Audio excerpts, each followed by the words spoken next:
La historia comienza bajo el cielo plomizo de Durango, en un cementerio aislado conocido como Jardines del Silencio, un lugar donde los secretos y los cuerpos se entierran profundo. Eran las 5 de la tarde, y un grupo de 30 sicarios del cártel de Sinaloa, fuertemente armados y visiblemente eufóricos, rodeaba el perímetro del camposanto. No venían a presentar sus respetos, venían a ejecutar una masacre. Su objetivo era un funeral privado, una ceremonia solemne para un supuesto patriarca de un grupo rival menor que había osado desafiar la hegemonía de Sinaloa en la región. Los sicarios, liderados por un comandante sádico apodado El Búfalo, veían a los deudos vestidos de negro como ovejas listas para el matadero. Se reían, fumaban y preparaban sus armas automáticas, anticipando el placer de disparar contra una multitud indefensa atrapada entre lápidas. Lo que estos 30 hombres, cegados por su sed de sangre y su arrogancia territorial, jamás imaginaron, era que el ataúd de caoba brillante en el centro de la ceremonia no contenía un cadáver. No había cuerpo que velar. El ataúd era un contenedor de muerte, un caballo de Troya, lleno hasta el borde con 50 kilogramos de explosivo plástico C4 y miles de rodamientos de acero, diseñado para detonar en el momento exacto en que la falta de respeto de los sicarios alcanzara su punto máximo. El funeral no era un adiós, era una trampa de aniquilación.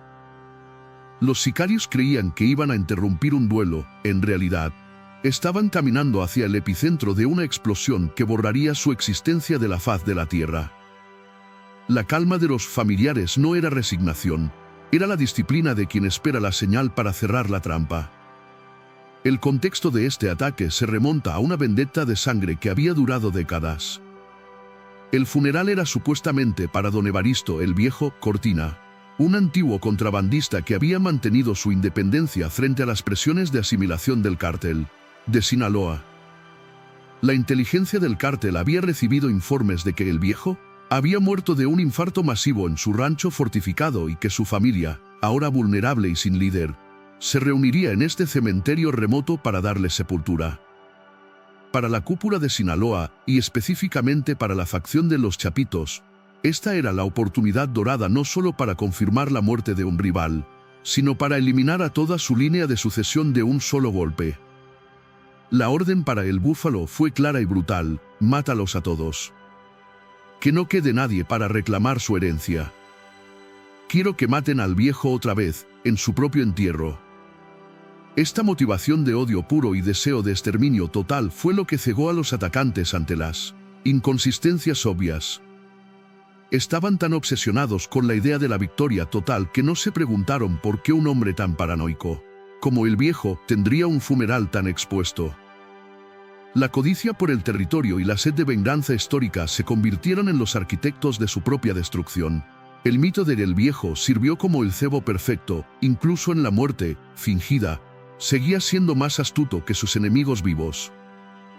El grupo enviado para realizar el trabajo sucio no era una unidad táctica disciplinada, sino una jauría de asesinos conocidos como los Carniceros de la Sierra. Liderados por Rogelio el Búfalo Méndez, un hombre corpulento y adicto a la cocaína con un historial de violencia extrema que incluía la decapitación de rivales y la quema de ranchos, esta célula representaba lo peor del narco. El Búfalo no respetaba los antiguos códigos de honor que prohibían la violencia en iglesias o cementerios. Para él, cualquier lugar era un campo de batalla y cualquier reunión de enemigos era un blanco legítimo. Había traído a 30 de sus hombres más leales y sanguinarios, armados con fusiles AK-47 bañados en oro, lanzagranadas y pistolas personalizadas. Su plan no tenía sutileza: rodear, bloquear las salidas y saturar la zona con plomo hasta que nada se moviera. El Búfalo quería enviar un mensaje de terror absoluto: ni siquiera en la tumba estás a salvo de Sinaloa. Su arrogancia era tal que ni siquiera consideró la necesidad de un reconocimiento previo o de francotiradores de cobertura. Creía que la mera presencia de su convoy de camionetas blindadas sería suficiente para paralizar a las víctimas. Esta falta de respeto por el enemigo y por la santidad del lugar sería el catalizador de su caída. El Búfalo se veía a sí mismo como un dios de la guerra. Pronto descubriría que solo era carne de cañón en una guerra mucho más sofisticada.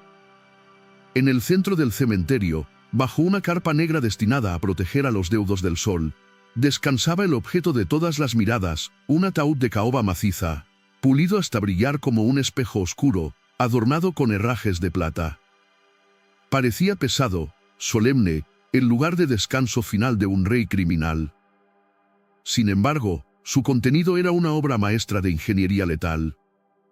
En lugar de un cuerpo embalsamado, el interior estaba revestido con bloques de explosivo C4 de grado militar, conectados a un sistema de detonación dual, uno remoto, controlado por uno de los deudos, y otro por impacto barra diagonal vibración, diseñado para activarse si el ataúd era agredido violentamente. Además del explosivo, el espacio estaba relleno con miles de rodamientos de acero, clavos y fragmentos de metal, convirtiendo el ataúd en una mina Claymore gigante y omnidireccional. Los familiares que rodeaban el ataúd, vestidos de luto riguroso, lloraban y se abrazaban, pero sus lágrimas eran una actuación. Debajo de sus abrigos largos y vestidos negros, llevaban chalecos de Kevlar y armas automáticas compactas. Sus ojos, ocultos tras gafas oscuras, no miraban al féretro con tristeza, sino que escaneaban el perímetro, monitoreando la aproximación de los vehículos de Sinaloa. La tensión en el aire era palpable, no por el duelo, sino por la anticipación de la detonación. El ataúd era el punto focal de la trampa, el imán que atraería a los asesinos a su radio de muerte. La paz del cementerio fue destrozada por el estruendo de motores V8 y música de banda a todo volumen. El convoy de Sinaloa, compuesto por 8 camionetas pick-up modificadas, irrumpió a través de la puerta principal del cementerio, derribando la verja de hierro oxidado y aplastando lápidas antiguas bajo sus neumáticos todoterreno. Los sicarios gritaban y disparaban al aire, anunciando su llegada como una invasión bárbara. Bloquearon las 2 únicas salidas del camposanto con sus vehículos, atrapando efectivamente a los asistentes al funeral. El búfalo descendió de su camioneta líder, una Ford Raptor blindada, con una sonrisa de satisfacción depredadora. Caminó hacia la carpa central, pisoteando las flores y pateando las coronas fúnebres que decían, «Descansa en paz». Sus hombres se desplegaron en un semicírculo, apuntando sus armas a la multitud arrodillada. «Levanten la cara, cobardes. Quiero verles los ojos antes de mandarlos con su patrón», gritó el búfalo. La profanación había comenzado. Los sicarios se burlaban de los supuestos familiares, escupían sobre las tumbas y se acercaban cada vez más al ataúd, empujados por una curiosidad morbosa y el deseo de humillar al enemigo incluso en la muerte. No sabían que cada paso que daban hacia el centro de la ceremonia reducía su esperanza de vida a segundos. La trampa estaba lista para ser activada, solo faltaba el detonante de la arrogancia final. El cerco se completó con una precisión militar que contrastaba irónicamente con la indisciplina de los sicarios, quienes formaron un anillo de acero y burlas alrededor de la carpa central. Los 30 hombres del búfalo, sintiéndose dueños absolutos de la situación, comenzaron a empujar a los asistentes del funeral hacia el centro, reduciendo el espacio vital y aumentando la densidad de víctimas potenciales para lo que creían sería un fusilamiento masivo. El búfalo, con su fusil colgado al hombro de manera negligente, caminó entre las filas de sus hombres, disfrutando del olor a miedo que él creía percibir, sin darse cuenta de que lo que realmente flotaba en el aire era una tensión eléctrica, la calma antes de una tormenta química. Se detuvo frente a la viuda, una mujer vestida con un velo negro tan denso que ocultaba sus facciones, y le arrancó el rosario de las manos, arrojándolo al suelo y pisándolo con su bota de piel de avestruz. «Tu Dios no está invitado a esta fiesta, señora», le susurró, esperando verla temblar o suplicar. Sin embargo, la mujer permaneció inmóvil, rígida como una estatua, sus manos ocultas bajo el abrigo apretando no un pañuelo, sino el detonador remoto de respaldo. Los sicarios reían, hacían chistes obscenos sobre la herencia y se pasaban botellas de tequila, celebrando la victoria antes de disparar una sola bala. Esta arrogancia, esta certeza absoluta de que el enemigo estaba derrotado y desarmado, fue el velo que les impidió notar los detalles discordantes, la forma en que los pijos del difunto se posicionaban tácticamente cerca de las lápidas de mármol más gruesas, o como el sepulturero, que estaba a unos metros de distancia con una pala, Tenía una postura de combate y no de trabajo manual. El búfalo subió un pie sobre la base del ataúd, profanando el último lugar de descanso, y miró a sus hombres con una sonrisa macabra. El escenario estaba listo para su gran acto final, sin saber que él no era el director de la obra, sino el sacrificio principal.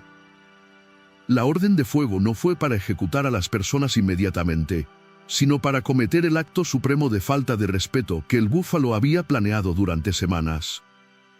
Levantó su mano, silenciando las risas de sus hombres, y señaló el ataúd de caoba brillante.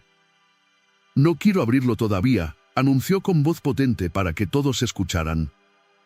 «Quiero saber si el viejo todavía sangra. Quiero que lo llenen de plomo antes de que lo tiremos al agujero como la basura que era». Esta orden, nacida de un sadismo teatral, fue el error de cálculo que activó la cuenta regresiva final. 5 sicarios, los más cercanos al centro, dieron un paso adelante, levantando sus rifles AK-47 y apuntando directamente a la madera pulida del féretro. El sonido de los cerrojos cargándose resonó en el silencio del cementerio como el chasquido de huesos rotos. El búfalo quería ver la madera astillarse. Quería ver el cuerpo destruido dentro de su caja antes de permitir que la familia lo enterrara. Era una demostración de poder. Sinaloa no solo te mata, sino que te destruye la memoria.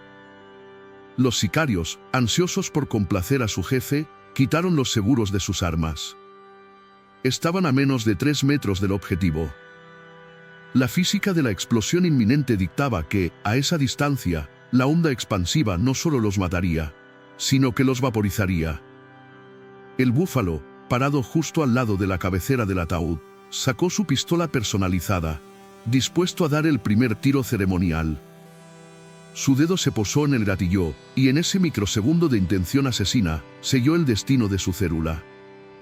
La codicia por la humillación había superado cualquier instinto de supervivencia.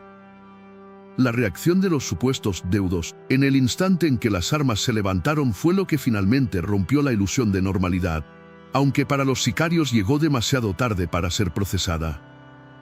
En lugar de gritar, correr en pánico o cubrirse la cabeza con las manos como haría cualquier civil aterrorizado ante un pelotón de fusilamiento, el grupo de familiares ejecutó una maniobra de evasión sincronizada y casi mecánica. Como si hubieran ensayado ese momento 1000 veces, la viuda, los hijos y los primos se lanzaron simultáneamente al suelo. No se tiraron al azar. Se deslizaron con precisión militar detrás de la cobertura sólida que ofrecían las grandes lápidas de granito y mármol que rodeaban la carpa central, o se dejaron caer dentro de las fosas abiertas adyacentes que habían sido cavadas estratégicamente esa misma mañana. Fue un movimiento fluido, silencioso y rápido, que dejó a los sicarios momentáneamente confundidos. El búfalo, con la pistola aún levantada, parpadeó, desconcertado por la desaparición repentina de sus víctimas de su línea de visión directa. «¿Qué demonios?», comenzó a decir, bajando el arma por una fracción de segundo.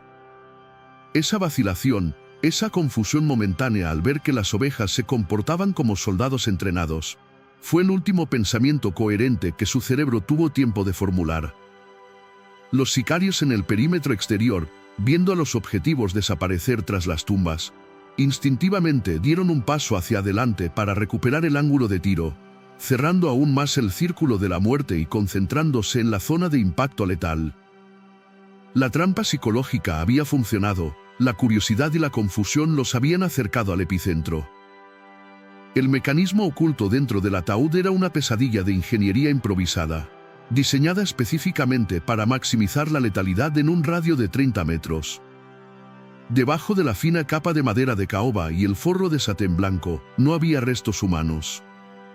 El espacio estaba ocupado por 50 kilogramos de C4, un explosivo plástico de grado militar con una velocidad de detonación de 8.000 metros por segundo.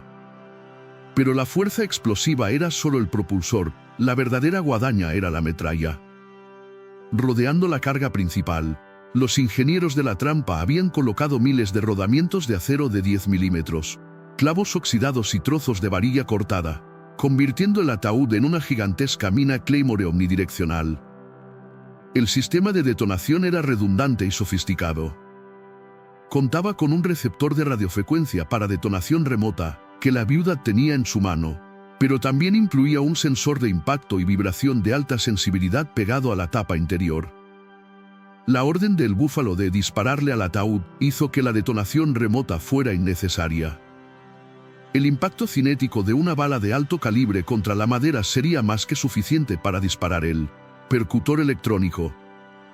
La bomba estaba diseñada para dirigir la fuerza de la explosión hacia afuera y hacia arriba en un ángulo de 45 grados, creando una zona de aniquilación en forma de cuenco que barrería todo lo que estuviera de pie alrededor de la tumba, mientras que aquellos que estuvieran cuerpo a tierra detrás de las barreras de mármol tendrían una probabilidad de supervivencia calculada.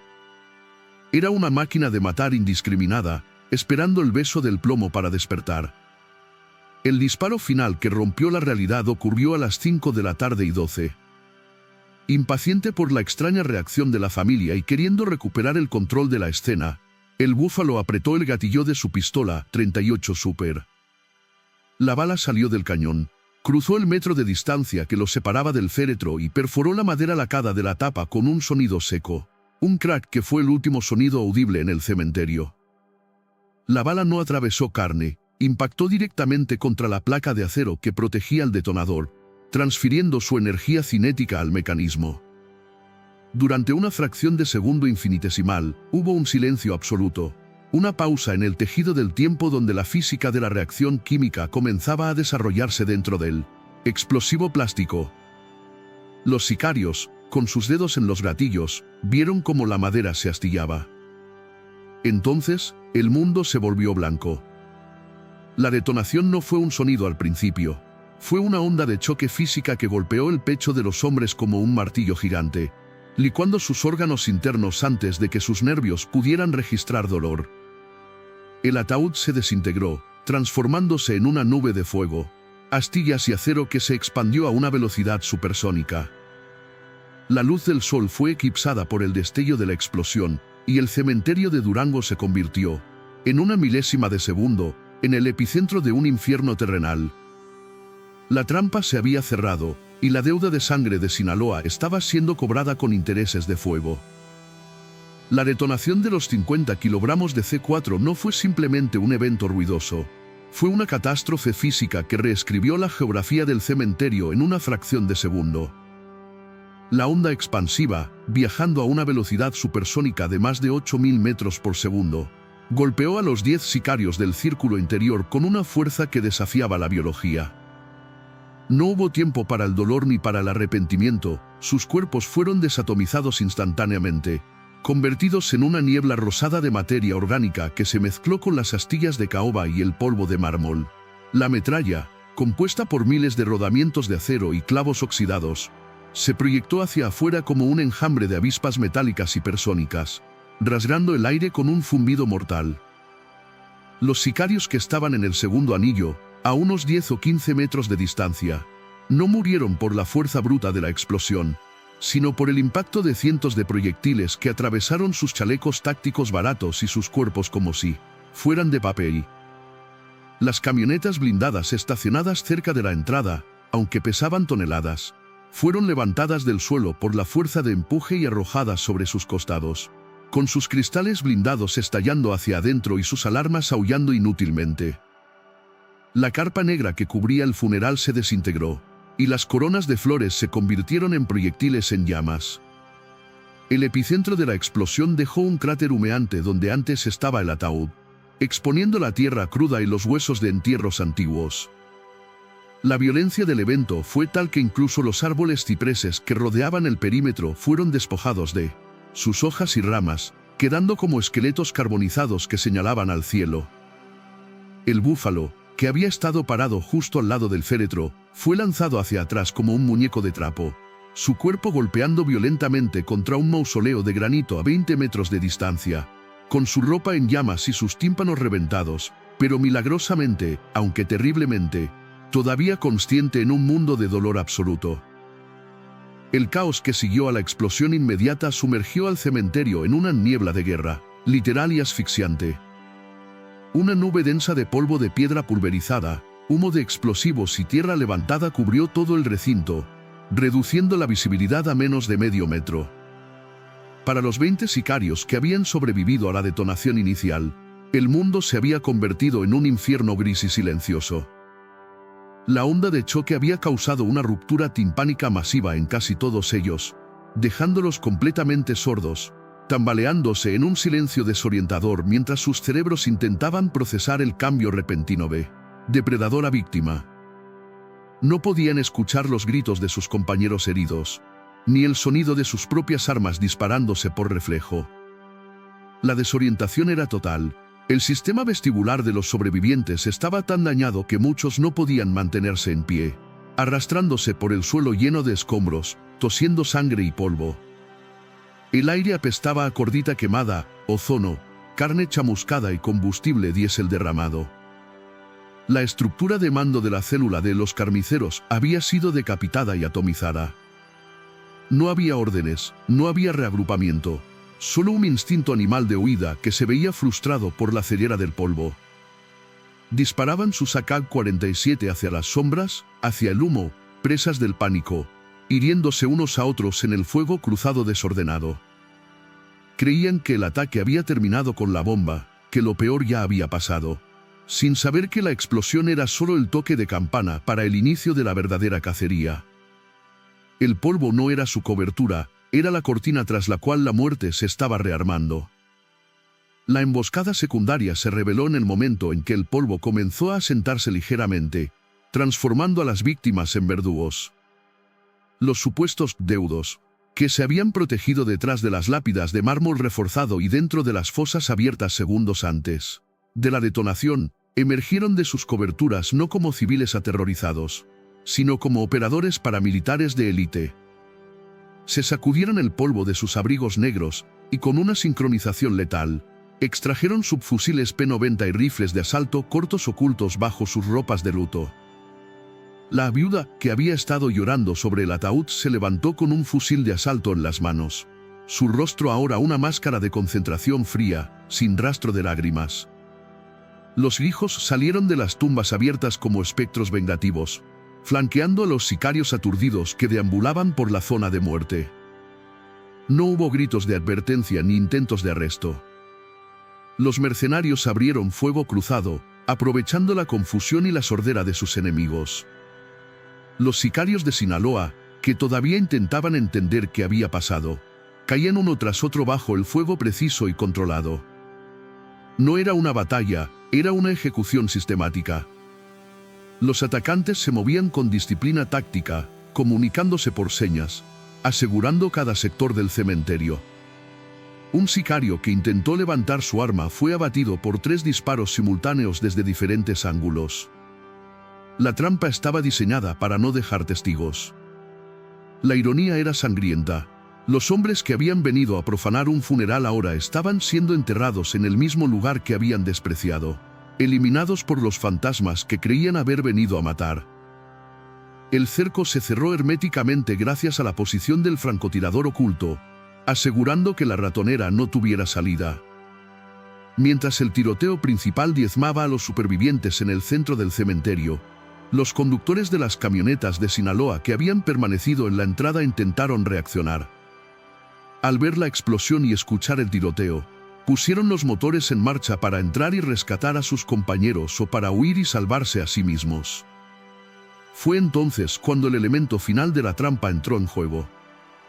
Un francotirador mercenario, camuflado con un traje guille en el techo plano de un mausoleo familiar alto en el extremo sur del cementerio, tenía una vista perfecta de la puerta principal.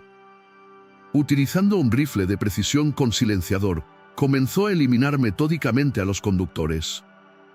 El primer disparo atravesó el parabrisas de la Ford Raptor líder, impactando al conductor en la cabeza y haciendo que el vehículo acelerara sin control y se estrellara contra un muro de piedra. El segundo disparo inutilizó el motor de la camioneta que bloqueaba la salida trasera. Los vehículos de escape se convirtieron en ataúdes de metal inmovilizados. Los sicarios que intentaron abandonar los vehículos para huir a pie hacia el monte fueron abatidos por el francotirador antes de que pudieran dar 10 pasos. El perímetro estaba sellado. El francotirador actuaba como el guardián de las puertas del infierno, asegurándose de que ninguna noticia de la masacre saliera del cementerio antes de tiempo. La desesperación se apoderó de los pocos sicarios que quedaban con vida, atrapados entre el fuego cruzado de los familiares y la precisión del francotirador. Se dieron cuenta de que su destino era morir en esa tierra maldita. El final del búfalo fue el clímax personal de la venganza, un acto de justicia poética brutal y sangrienta. El líder de la célula, milagrosamente vivo pero devastado por la explosión, se arrastraba entre las tumbas antiguas, dejando un rastro de sangre negra sobre la hierba seca. Su cuerpo estaba quemado, le faltaba parte de la mano derecha y estaba completamente sordo. Su mundo reducido a un zumbido agudo y doloroso. Intentaba alcanzar su pistola caída, impulsado por el instinto de supervivencia de una cucaracha. De repente, una sombra cayó sobre él, bloqueando el sol poniente. El búfalo levantó la vista, con los ojos llenos de polvo y terror, para ver al hombre que había interpretado el papel del hijo mayor del difunto don Evaristo. El hombre lo miraba desde arriba, inmaculado, con el cañón de su arma apuntando hacia abajo. El búfalo intentó balbucear una amenaza, o tal vez una súplica, pero solo salió sangre de su boca. El mercenario se agachó cerca de su cara, lo suficiente para que el búfalo pudiera leer sus labios o sentir la vibración de su voz. «El viejo te manda saludos desde el infierno», dijo el hombre con una sonrisa fría. «Y dice que llegas tarde». Sin ceremonia, sin dudarlo un instante, el hombre disparó una sola vez a la cabeza del búfalo. El cuerpo del sádico comandante se sacudió una vez y quedó inmóvil, su sangre mezclándose con la tierra del cementerio que había venido a profanar. Con la muerte de su líder, los últimos disparos cesaron. El silencio volvió a caer sobre Jardines del Silencio, pero ahora era el silencio pesado y definitivo de la muerte real. La trampa había completado su ciclo, la deuda estaba pagada. El saldo final de la carnicería en el cementerio Jardines del Silencio fue una estadística que conmocionó incluso a los forenses militares acostumbrados a la violencia del norte de México. Cuando el humo de la cordita y el polvo de mármol finalmente se asentaron, revelaron un paisaje que se asemejaba más a una trinchera de la Primera Guerra Mundial que a un campo santo civil.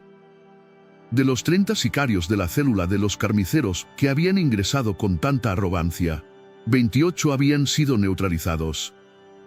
10 de ellos, los que formaban el círculo interno alrededor del ataúd, habían sido literalmente desintegrados por la fuerza bruta de los 50 kilogramos de C4 y la metralla de acero. Sus restos estaban esparcidos en un radio de 30 metros, mezclados con la tierra removida y los fragmentos de las lápidas destruidas. Los otros 18 habían caído bajo el fuego cruzado preciso y despiadado de los mercenarios. Sus cuerpos acribillados yacían en posturas grotescas entre las tumbas, con sus armas chapadas en oro inútiles a sus lados. Solo 2 sicarios, el conductor de la retaguardia y un joven halcón, que había intentado esconderse en una cripta vacía, fueron capturados con vida. Sin embargo, su destino no fue la prisión, sino un interrogatorio inmediato y brutal por parte de los contratistas para extraer información sobre las rutas de escape de Sinaloa.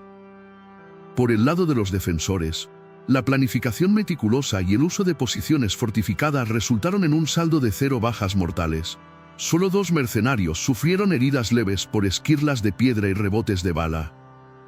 La disparidad en las cifras, 28-0, no fue producto de la suerte, sino de la superioridad absoluta de una emboscada preparada contra una fuerza indisciplinada. La escena era un testimonio silencioso y sangriento de que la brutalidad sin inteligencia es simplemente un suicidio ruidoso. La verdad detrás del muerto y la revelación del engaño estratégico surgieron como el golpe final a la reputación de inteligencia del cártel de Sinaloa. Mientras los mercenarios limpiaban la zona y recogían sus casquillos para no dejar evidencia balística rastreable, se reveló el secreto central de la operación: el ataúd nunca había contenido el cuerpo de don Evaristo, el viejo Cortina. El patriarca, cuya supuesta muerte había sido el cebo irresistible, en realidad había fallecido 3 meses antes en una clínica privada en Houston, Texas, bajo un nombre falso, y su cuerpo había sido incinerado discretamente, con sus cenizas esparcidas en el mar días después. Todo el funeral, la esquela en el periódico local, los rumores plantados en bares frecuentados por informantes de Sinaloa, la contratación de la carpa y el servicio, había sido una obra de teatro macabra orquestada por su hijo mayor, un exoficial de inteligencia militar que conocía la psicología de sus enemigos mejor que ellos mismos. Sabía que la vanidad de los chapitos y su necesidad de proyectar poder total no les permitiría ignorar un evento tan público. El ataúd bomba no era una medida defensiva de último recurso, era el propósito único de la reunión. La familia no se había reunido para llorar, se había reunido para matar. Esta revelación transformó la masacre de una simple batalla ganada en una humillación estratégica legendaria. El cártel de Sinaloa no solo había perdido una célula de élite, había sido engañado por un fantasma, gastando recursos y hombres para atacar una caja vacía llena de explosivos. El mensaje enviado a la cúpula de Sinaloa no fue una carta ni una llamada telefónica, sino un paquete digital que se volvería viral en los círculos oscuros de la Deep Web y los foros de narcos. Los mercenarios llevaban cámaras corporales tipo GoPro durante todo el enfrentamiento. El vídeo editado, titulado Respeto a los muertos, mostraba la secuencia completa, la llegada arrogante del búfalo, su discurso profano, el momento exacto en que disparó al ataúd y la devastación subsiguiente. El vídeo terminaba con un primer plano del cuerpo sin vida del búfalo y un mensaje de texto sobreimpreso. La próxima vez, asegúrense de que el muerto esté muerto. Nosotros no fallamos. Este material fue enviado directamente a los números personales de los jefes de plaza en Durango y Culiacán. El impacto psicológico fue devastador. La imagen de sus fuerzas especiales, siendo vaporizadas y cazadas como animales asustados, destruyó la narrativa de invencibilidad que el cártel utilizaba para reclutar y para intimidar. La humillación fue pública y total. Los sobrevivientes capturados fueron liberados días después, desnudos y golpeados, con la misma historia grabada en sus mentes, convirtiéndose en profetas del desastre que propagaron el miedo entre las filas de Sinaloa. El mensaje era claro, la familia Cortina ya no jugaba a la defensiva. Habían declarado una guerra asimétrica donde cualquier lugar, incluso una tumba, podía ser un arma. El impacto en el submundo criminal y el cambio de doctrina táctica fueron inmediatos y duraderos. La masacre de Jardines del Silencio se convirtió en una leyenda negra, una historia de advertencia que cambió los protocolos de operación de los cárteles en todo México. La táctica del ataúd bomba generó una paranoia profunda respecto a los funerales y velorios, lugares que tradicionalmente eran zonas de alto riesgo pero que ahora se consideraban trampas potenciales de exterminio. Los líderes de los cárteles dejaron de asistir a entierros de enemigos para verificar las muertes, y las órdenes de profanar tumbas cesaron casi por completo por miedo a que hubiera explosivos ocultos bajo la tierra. El miedo a lo desconocido, a la trampa ingeniosa, reemplazó a la confianza en la fuerza bruta. Otros grupos paramilitares y autodefensas comenzaron a estudiar el ataque como un modelo de eficiencia, como una fuerza pequeña, utilizando el terreno, el engaño y la tecnología, explosivos avanzados, podía aniquilar a una fuerza superior. El legado del búfalo no fue el terror que quiso imponer, sino el terror que sufrió. Su nombre se convirtió en sinónimo de estupidez táctica. La guerra contra el narco había evolucionado, ya no se trataba solo de quién tenía más armas, sino de quién tenía la imaginación más letal. La conclusión de la narrativa nos deja frente a un abismo moral y una reflexión sobre la naturaleza de la venganza.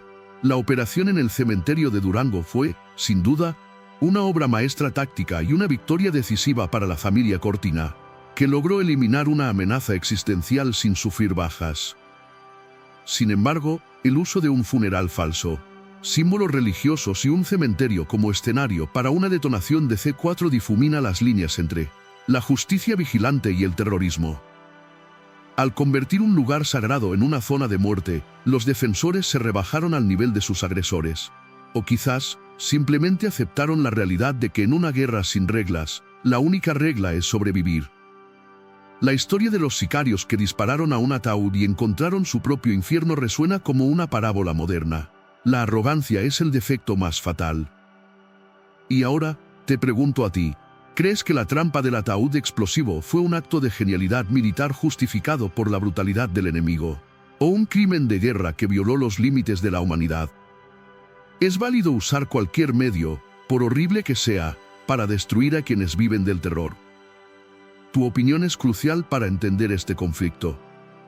Déjanos tu comentario abajo.